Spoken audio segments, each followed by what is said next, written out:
everyone, thanks again for joining us on the Power to Build show, the podcast dedicated to the most pressing and important topics at the intersection of home building and technology. My name is Jaron, and as always, I'm here with my co-host Brian. Doron, always nice speaking with you. How are things on your end?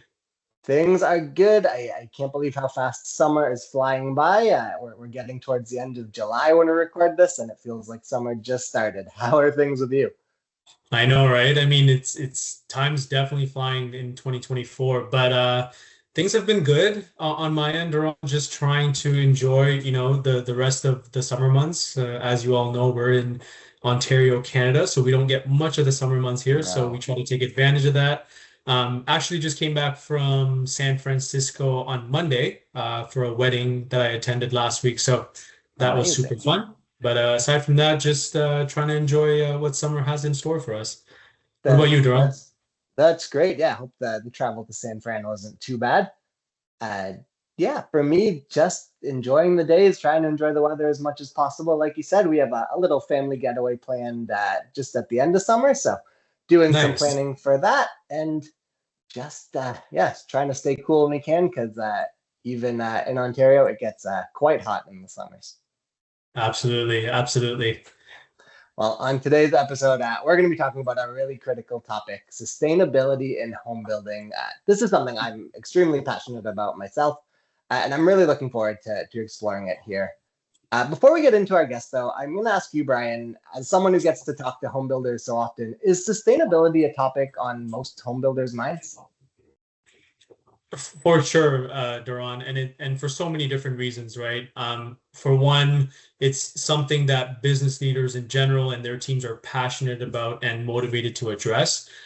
Plus, there's increasing government requirements, as you know, throughout Yeah. America, and builders want to be ready for what's coming next, right? I think Yep. they're always forward thinking, and then it's something that buyers are really interested in. So builders want to be able to show them, the steps that they're taking to make their construction processes and homes sustainable for the environment.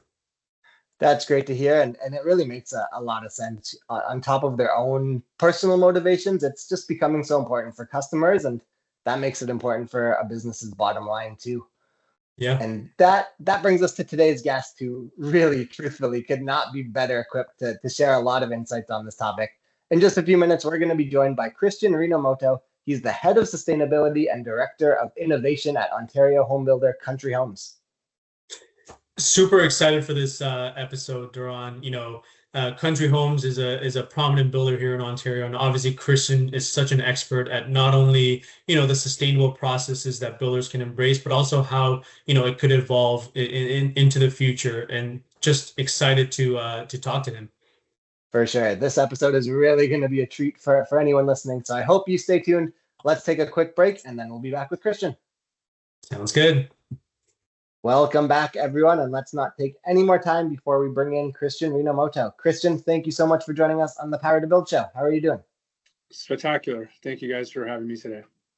Oh, it's our pleasure. And I know you oversee a lot of things at Country Homes, but you can start, if possible, just by letting our listeners know about yourself and how you would explain your role.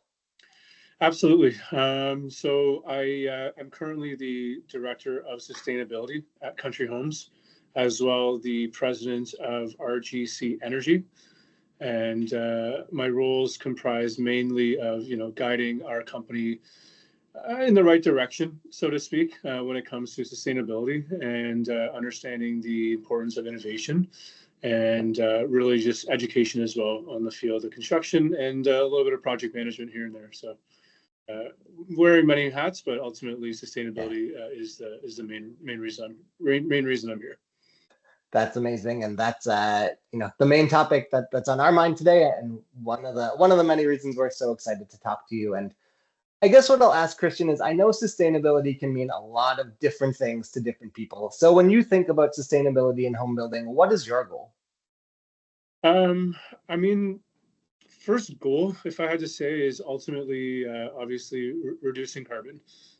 That is this the very the very basics of it all. Level two, if I think about it, comes with increasing your energy efficiency.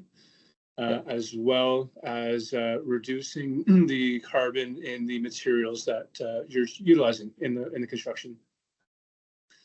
That makes a lot of sense. And Mm-hmm. at a high level, I know you could probably go in depth for a while on this question, but what do you see as the steps that home builders need to take to get to a point where they can reach those goals? Well, I don't think it's just home builders. I Yep, think it's a collective, I guess, achievements that are going to be required on multiple different absolutely. levels. Stakeholders such as governments, home builders, contractors, trades, suppliers, manufacturers, and when you talk about steps, um, I think if I had to keep it, short and sweet, it's just progression, and Right. baby steps are better than no steps. And For so sure. when we see builders trying to just do a little bit better and achieve a little bit more efficiency, or including a little bit more innovation, that is actually is what moves mountains. And I know you talked about what is your goal. Um, for me personally, is to have a carbon negative home, and utilizing material selections that actually carbon sequester and absorb carbon. And there are a couple of products out there that are interesting, um, but ultimately, real carbon neutral without the idea of offsets. Um, Right. Clearly, I think they're going to be required if you want to have a quote unquote carbon neutral home, which is as long as they're what do you call it? As long as they are good quality offsets, that's all that kind of really matters when it comes to this. And it's not this greenwashing concept and recharging carbon offsets, and just that whole concept is I think time for another discussion. But ultimately, carbon neutral and a healthy home. That makes a lot of sense. And I know we have some more questions coming up on that topic of carbon shortly, but I just wanted to ask again at a high level, is there any low-hanging fruit that you see that builders can start addressing today if they're new to taking on the challenge of sustainability? 100%, and it's a great question because I feel like the idea of sustainability can be quite intimidating, Yep. and they see a lot of builders, they don't know which direction to go to because of so many options out there and Right. different energy advisors and different ways and costs that are included. And so uh, over the course of our innovation exploration in the last decade or so, the biggest, most impactful concepts, I guess, number one is cellulose in the attic. And Interesting. that we found is actually cost competitive / neutral when it comes to as opposed to blown fiberglass insulation. And it's a great product, does the job really, really well. And when I was able to see that it was cost competitive, it was just like, lit me up inside. Of Yeah. course. So it was really, yeah, that was a good win for us. Number two, better windows. So there's the U value and the global warming potential. And so what you can do is talk to your energy advisor. There's some that have better in the winter, but then some that are better in the summertime. So Okay. depending on your climate, you want to understand how the solar heat gain, when it's coming through, how it's going to impact your home. And so just to inquire about that for sure, and better air tightness. And so what that means is, filling in those air pockets around the house, talking to your insulation contractor and drywall contractor. And there are a couple of tweaks that you can make, looking at the beam pockets. If you have a townhouse, making sure that those are sealed around the windows, around the doors, and the corners. Really pay attention to the corners because that's where you're going to get a lot of call it gaps, if you will, where there's Right. going to be a potential big amount of loss when it comes to your air tightness. And then the next one I would have to say is mechanical, and air source heat pumps. both in Canada and in the US. There are a ton of call it rebates, tax credits that are focused on this. And there's about I think there's like a 30% reduction in carbon just from the switch, because you're utilizing the electric heat over the shoulder months. So your spring and your falls, and if you're lucky, if we're not lucky, if you get a warm winter, you can really increase the efficiency of those mechanical systems quite a bit. So low-hanging fruit, great place to start for any builder, and very achievable, and really not that much of a price jump if you really look at it. That's amazing. Yeah. We can definitely, hope for warmer winters here, but definitely a lot of great insights there, Christian. But for those listening that might be new to this subject, including myself, what would you say, what is embodied carbon, and what can the home building industry do about it? For sure. So embodied carbon is a really, it's another dimension of carbon when it comes to home building. And essentially you have the operational carbon, which is how much carbon your house uses while the home is operating. And then you have embodied carbon, which is actually a concept that is all around us. I'm looking at this desk. Your phone has embodied carbon in it. Your screens, your desk, the carpets, the drywall. Really, ultimately, any material that exists has an embodied carbon component and a calculation to it. And what that is the amount of carbon that has gone into the production and the creation of that product. So, you look in the entire life cycle assessment of that product. So for everywhere from the energy it took to earth those materials, to ship those materials to a refining, center, from there, sending those raw goods to a facility to manufacture with those products. And that combination of any product that's really around us is an accumulation of that carbon buildup over the creation of that product and the transportation to your site. And the entire industry, both on the whole building front, but even the regulatory front, has been so focused on operation of the home, and it feels like we're beating a dead horse at some times. You know what I mean? Like, that's all we talk about, and which is great. Although there has to be a second element or a third element of the embodied carbon conversation, because it's critical how much carbon goes into their homes, because once it's in, and you have a building or a house that's going to stand from 50 to 70, 80, 100 years. That carbon is never going to get reduced. Right. When you have operational carbon, on the other hand, you can swap out your mechanical systems in X amount of years, or redo some installation or during a renovation, so to speak. And but ultimately, that carbon that goes into the home is always going to be at that usually high level, right?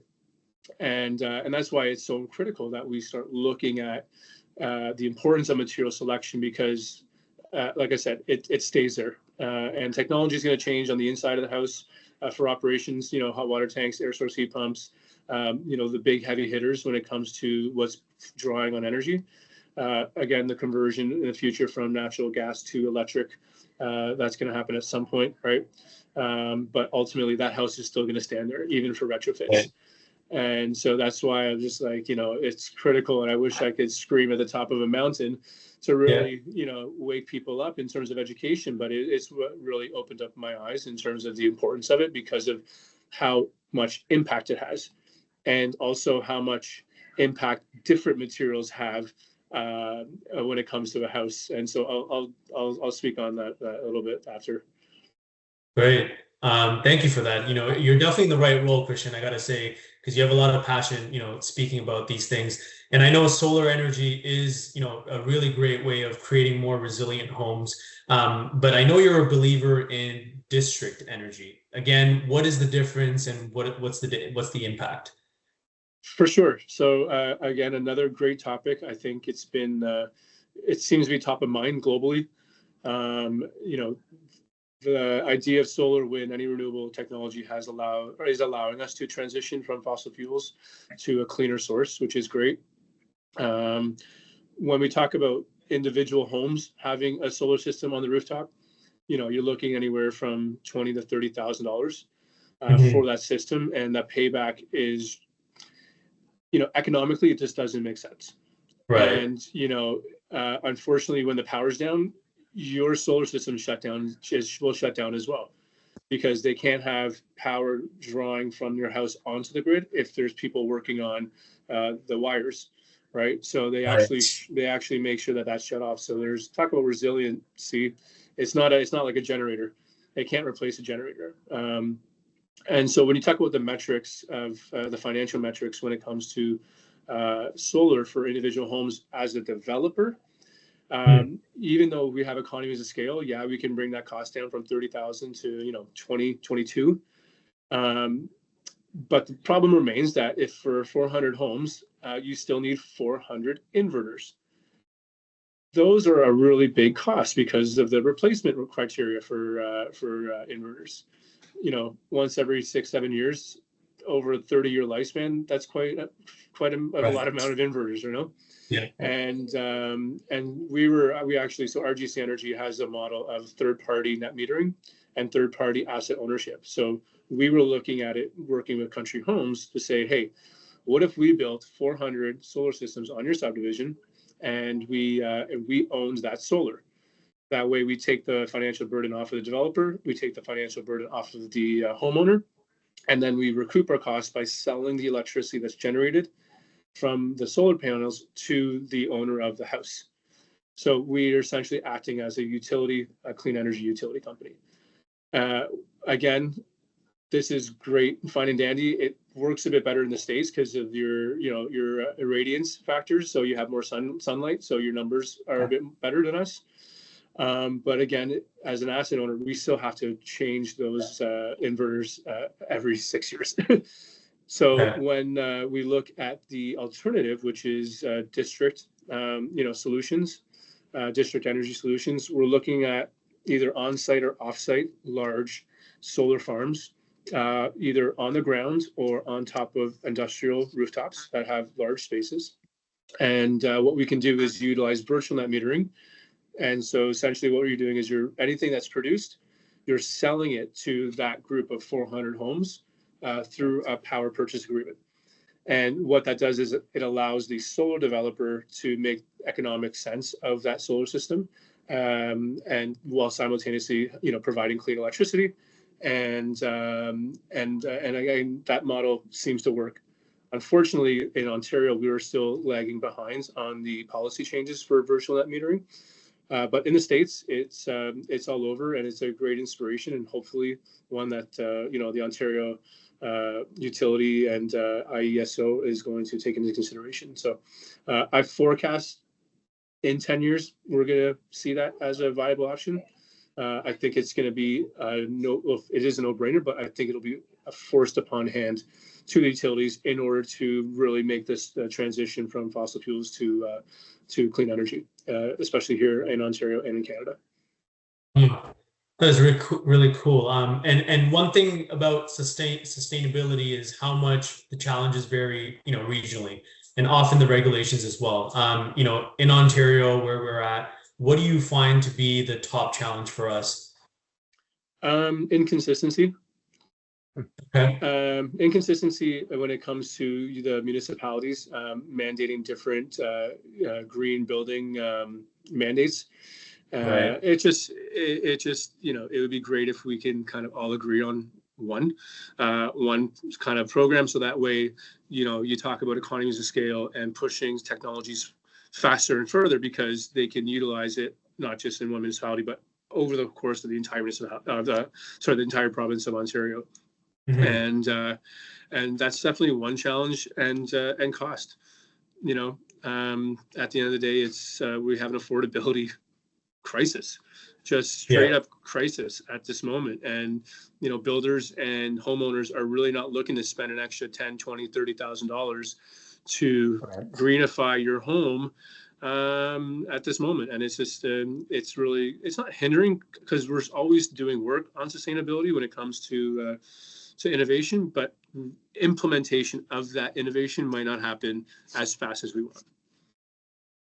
That makes a lot of sense, Christian. And you did bring up, though, how much work is still going on, even in a challenging time. And I'm always so fascinated by that when I talk to you and learn about country homes, is just how much innovation goes into your sustainability initiatives and just the willingness to research and experiment. So I was wondering if you could shed any light on just some of the latest studies you've been taking on and maybe what you're seeing so far.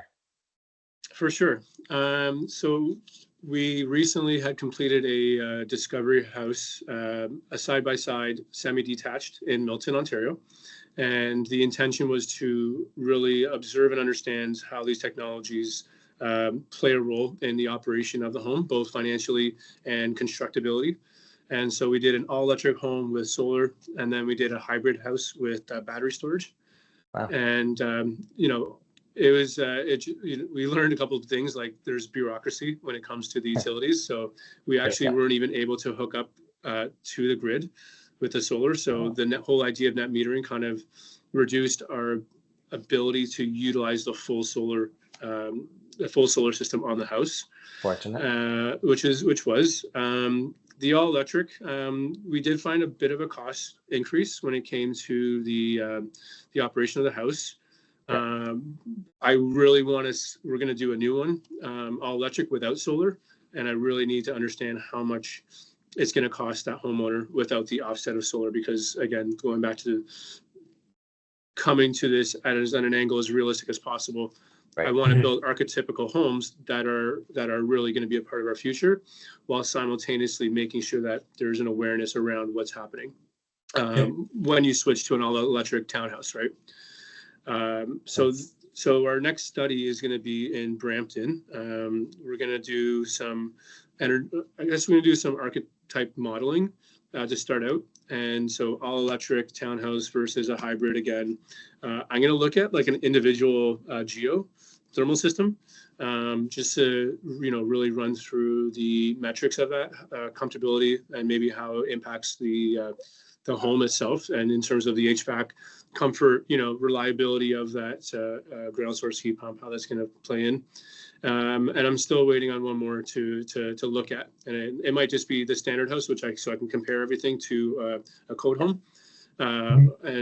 So that's coming up, and I'm working with some really cool companies that can do the modeling. One of them is Adaptus, and actually Sheeta was on a call with us about 8 months ago. And it's brilliant. She uses her software utilizes AI to ultimately run thousands and hundreds of thousands of simulations to spit out the best possible outcome based on your requirements. So I saw that, and I kind of fell in love for a second. I was just like, this is incredible, because it just, there's no sense in doing energy models that are 2 or 3 different scenarios. Like, no, I want to run them all and pull out the best possible one from all that. So that's pretty cool. And then we're also working with another sustainability consultant on the embodied carbon side.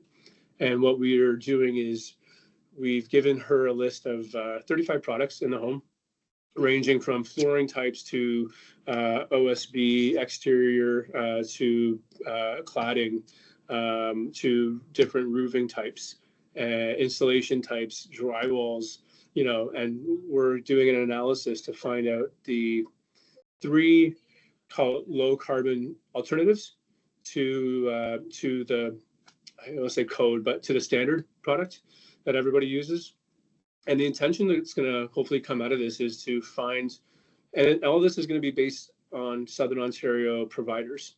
So we're not looking so far out the map that is, even if we find a great product, it's unattainable. That was really not the intention. We needed to make this as practical as possible. And so by looking at our surrounding area of Southern Ontario, what can we find is the best products that are out there? And ultimately taking that information, and if it's a skip up from the standard to the lower carbon option, how much volume is it going to take to reduce that price to get it to standard or marginal price, and that's going to match what everyone's buying today? And then ultimately, because of our relationships in the industry with the manufacturers, banding together with other builders and saying, hey guys, we're going to go after this product, and maybe choose like 3 or 4, and then go to the manufacturers and say, hey guys, you need to start producing this at this price, and we're all going to make a commitment to buy it. And I'm hoping that that's going to help turn the tides a little bit, and ultimately show manufacturers that know that, that lower carbon product or alternative that you have could actually be a saving grace for the industry. And I'm looking at drywall. That's we don't talk about it very often, but there's millions of square feet that are getting installed every year. So let's try and find that incremental increase or decrease in carbon that would allow us to move that needle a bit further. And then I'm looking at installations such as wood fiber insulation, and then going to the Owens Cornings of the world and saying, guys, you don't produce this. What's it going to take to do this, right? And really start opening up the conversation and saying, look at the impact. You guys can make it and reduce that price, but we need you to. And here's the commitment that you're going to get from X amount of builders. So it's going to be a journey, but I think it's critical. I don't think we're getting a lot of attention towards the material selection. So if I can highlight, you talk about low hanging fruit. If we can highlight some of those really powerful concepts, then I think we can make a really big impact. That's amazing. And you touched on this a little bit there, but would you say that, in your work with archetype homes and research, is it on the vendor and material side that you think this research can play the biggest role in the construction industry? I think so, right? Okay. Especially when it comes to awareness on their part, because they're pushing out products that people are buying, right? But if we can bring some awareness and steer them in the right direction, especially on a comparable basis, like going back to the embodied carbon component, like ceramic tiles versus hardwood flooring is like triple the amount of carbon, just because of the kilns that are required to, compress to make the tiles, right? Like it's staggering. Sense. So, maybe in a kitchen you go with hardwood flooring and not ceramic. Right. So making these, conscious changes really do start to have an impact, but only until we actually know what those numbers are like, right? And so that's why I really feel that these are really critical studies to do, and I'm hoping to have some industry partners help me with that, so that way there's an awareness component to it, and there are, which is great. So I'm happy to see that the conversation's getting bigger and louder out there. I just feel that it's not moving fast enough. I think that's there's maybe not the sense of urgency, but you can you do what you got to do, and really that's kind of why I feel like I've been put on this earth. So I'm happy with the opportunity to be able to do this, and honestly, just the fact that it's a family-run business has really been playing a major role in that, and I'm grateful for this opportunity, because otherwise I feel like I won't be able to make as much of an impact. So I'll take it. For sure. Kind of recapping everything in the big picture, want to leave you with one last question here. How close do you think the home building industry is to a point where its processes can be seen as, sustainable? Well, you had a critical word there, seen as a sustainable, it actually is sustainable. Honestly, 30 to 40 years. And I say that because, I look at the concrete industry, like there's still a ton of carbon, and granted it's getting, there's a lot of work getting done. Bricks, massive. Until we start to really find, again, those like carbon, like near carbon, like neutral, or like, carbon negative products, it's going to be really tough. But I think the idea of electrification is going to turn probably from year 10 to year 20. There should be a very big and fast turnover between retrofits and new builds. I think in 10 years, you won't see any natural gas homes being built anymore, personally. And hopefully the inclusion of more, like I said, district energy will change from that 10 to 20 year mark. But again, going back to the material selection, like everything there, I one day I'll show you guys the numbers, maybe at another podcast to help us understand, really where it's at. I forget it off the top of my head. It's like 230, carbon cubic. I forget but it's a lot. Right. And so, carbon per meters cubed, I think is the metric, but nonetheless, we have a long way to go, but like I said from the beginning, it's going to take small steps. But hopefully, like AI, like where does that fit in? Can that start having some impact on manufacturing and running models and that big heavy machines that we use to make products? Like how can those be re-engineered for less carbon impact? Like that's huge, right?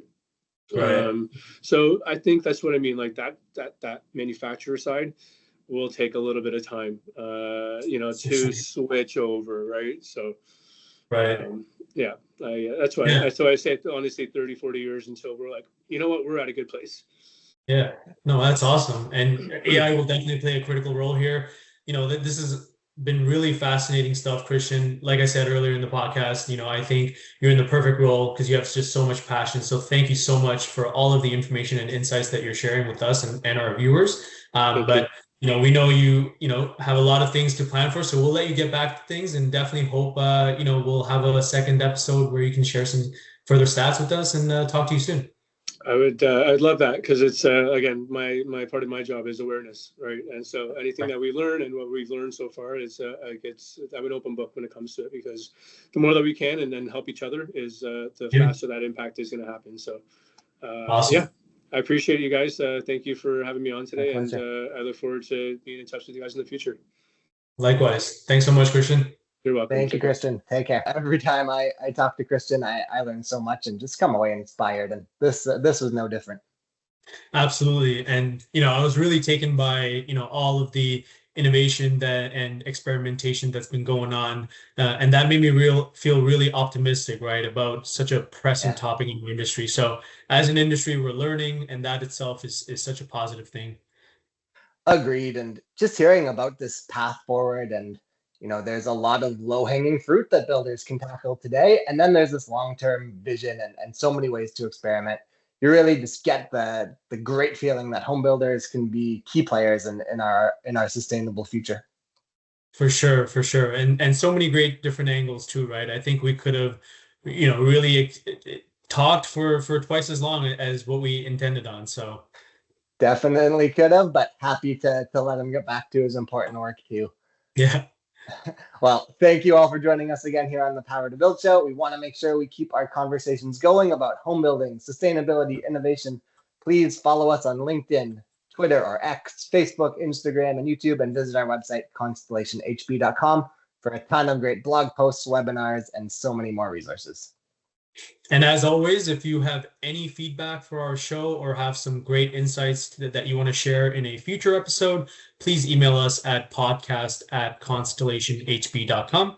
We would love to hear from you all. And if you do enjoy the show, don't forget to subscribe on your favorite podcast service, and please leave us a like and a review. For sure. Thank you so much, everyone. We'll talk to you all soon.